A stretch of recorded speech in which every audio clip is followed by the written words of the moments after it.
Welcome back, guys, to a brand new series which is keeping up with the rivals. I've already got this with Real Madrid, which is keeping up with the Merengues, where I give all the Real Madrid fans all around the world some updates, some news, some drama, everything what happens to Real Madrid every single week. And I thought to myself, listen, Faysal, you're competing in this La Liga season against two other rivals, which is Barcelona and Atletico Madrid. Some Real Madrid fans would be very intrigued and very curious to find out more about Barcelona, more about Atleti. So I'm like, you know what? Even Barcelona fans themselves would like to know more about their own club. And Atletico Madrid fans as well would like to know about their own clubs. So I thought to myself, you know what? Let's try out this series with this episode and see how it does. If you guys are a fan of it, then, hey, I might do it more. But if you guys aren't a fan of it, then this might be the first and last episode that I might do.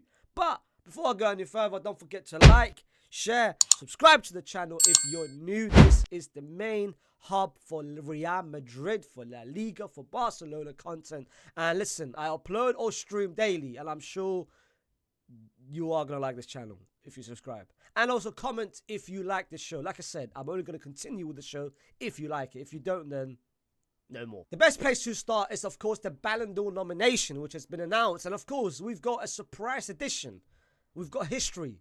History was made this season when Lamine Yamal was nominated for the Ballon d'Or amongst the top 30. And Lamine Yamal, listen, he was 16, turned 17, and he is the youngest ever nominee in the Ballon d'Or history. That goes back all the way back for the past 10, 20, 30, 40, 50, 60, 70, 80, 100 years, which is, you know what? Incredible. I think, honestly, whether you're a rival fan, a fan of the sport, if you are a fan of sport, you can't not appreciate the fact that how a 16-year-old / 17-year-old, because he was 16 last season for amongst the whole season, became 17, of course, I think the semi-final or the final of the Euros. But listen, you can't not appreciate greatness, because you're looking at greatness right now with Lamine Yamal. However, on the other side, you've got one player from Atleti who never made the list, and a lot of question marks started to ring, and that is Antoine Griezmann, who never got selected for the Ballon d'Or, which, in my opinion, I look at it, yeah, it's a bit weird. It's very weird because last season with Atleti, he had a very good season. For me, he was the standout performer for Atleti in this new role of his where he was playing more as a complete midfielder / forward. He was going to the midfield. He was doing everything. The only reason which I'm foreseeing why they never selected him. The only reason why which they never selected him, in my opinion, is because of the campaign he had with France. He had a very underwhelming campaign. Very, very poor campaign with France at the Euros. Never delivered, never stood up. Was even benched towards the end of the knockout stage. So that was the only reason which I would maybe say, you know what, that's maybe why they never picked him. But I do think, I mean, from all the names we've seen, a lot of players made the list, which is weird for me, like Declan Rice, Ruben Diaz, Lookman, so many players. You can't select those and not Antoine Griezmann. Let's be real. Moving on to Barcelona and their striker, their in-form striker, Lewandowski, which this season he is Golski, is now on fire. He scored in the international break and assisted, and he's now on 5 goals, 2 assists to start the season, which is absolute insane if you really consider how he ended last season. And for that reason, he has left a lot of members of the Barcelona head office surprised and speechless, because Barcelona were planning this summer to potentially offload Lewa and get in a young striker, maybe promote, of course, someone within Pau Victor maybe, but because of Lewandowski's form, they are now even considering potentially giving him an extension towards the end of this season, which, let's see. I mean, if you're a Barcelona fan, I would say let's maybe give him and see how it goes. But if he does maintain the form and continue what he's done, then, brother, why not? But one person who has extended his contract is Ter Stegen. He's now extended his contract to 2028, which, honestly, I'll be real, coming from a Madrid fan, looking at it from far, of course, I'm very happy that he extended, because Barcelona now have to pretty much keep up with him for another couple of years. But if I'm looking at it, taking my goggles away, I'll be real, Barcelona, you guys really effed this up. Like, you guys really, really really, really never thought about it before actually giving him the extension. Like, Ter Stegen, fair enough.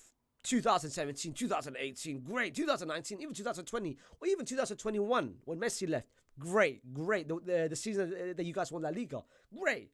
But last season, honestly, the downfall started. Even the season before, the downfall started. And this season, you guys are giving him an extension for what, really? The thing is, you're not even giving him a year extension. You're not even saying to him, you know what, let's see how your form is, because last season was horrendous. Let's see how you do this season, and if you do well, and if you perform to the level that you should, then you know what, we will consider it and give you an extension towards the end of the season. You guys didn't even do that. You guys said, you know what, boom, 2028 extension, here's the money. Why? Especially when you guys are already in a financial debt and you guys are still giving an extension.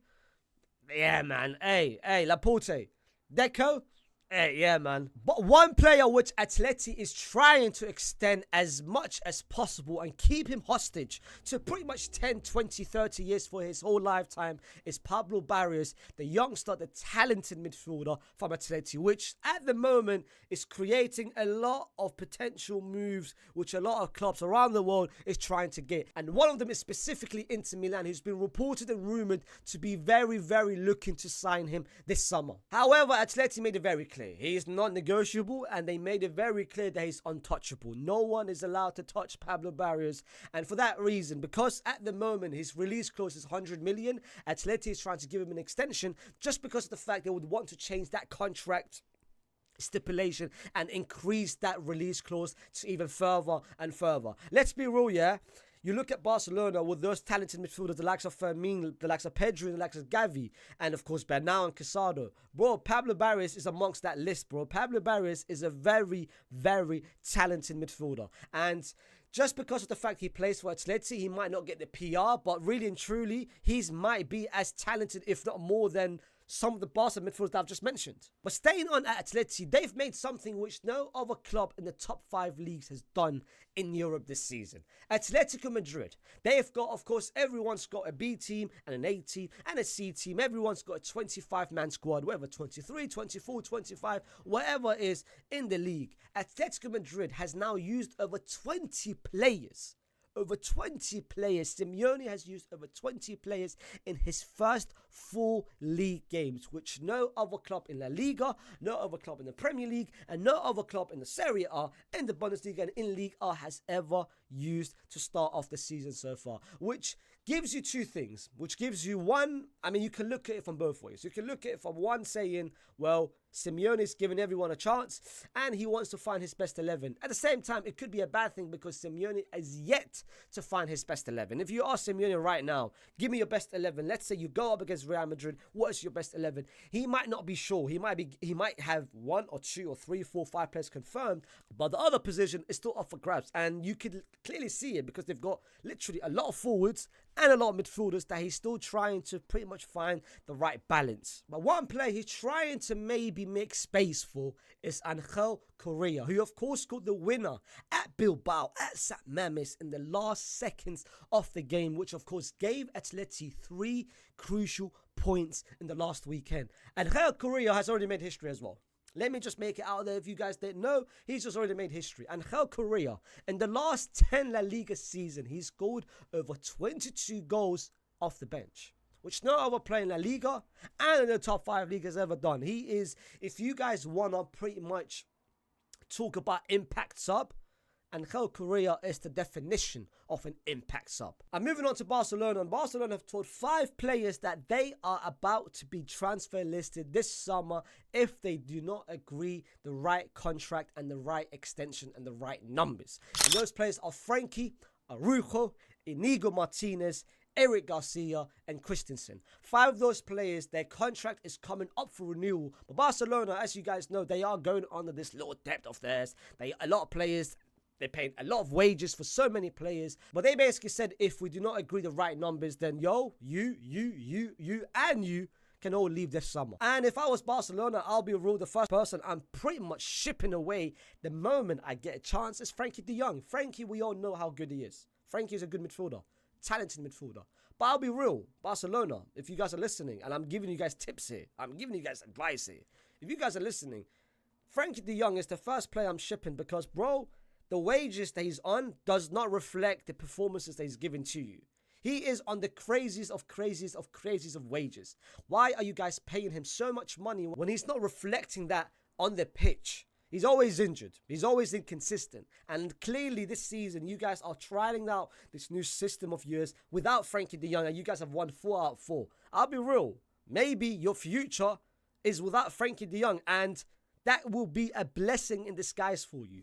But one person which Barcelona have got a lot of faith in and they haven't sold their stocks is Ansu Fati, who could potentially be healthy and could potentially be available to play against Girona next weekend. Close reports are saying that Hansi Flick have got a lot of faith in Ansu Fati, and he still thinks that Ansu Fati can come back, can maybe bring a remontada season, go back to what he was before all the injuries that he had. Because let's be real, he had a very breakthrough season, and even the season before of course he got the ACL injury and it literally damaged and tarnished his career. He went to Brighton, never worked out. But listen, Hansi Flick thinks he can have a space in that Barcelona team, and I don't see why not, because you look at this Barcelona team, you look at that left-hand side, and it's still pretty much up in the air who pretty much takes that position. Is there Rafinha on the left, which isn't really his preferred position, because Rafinha, he's doing very well as a 10 and pretty much all around the front trio. Is it Ferran Torres, who, let's be real, Ferran Torres has been very poor? Or are you giving a chance to Ansu Fati, who could potentially do a very good job on the left-hand side? But as you guys all know, Madrid injury crises are getting higher and higher, with about 13 players getting injured, and we're not even in September yet.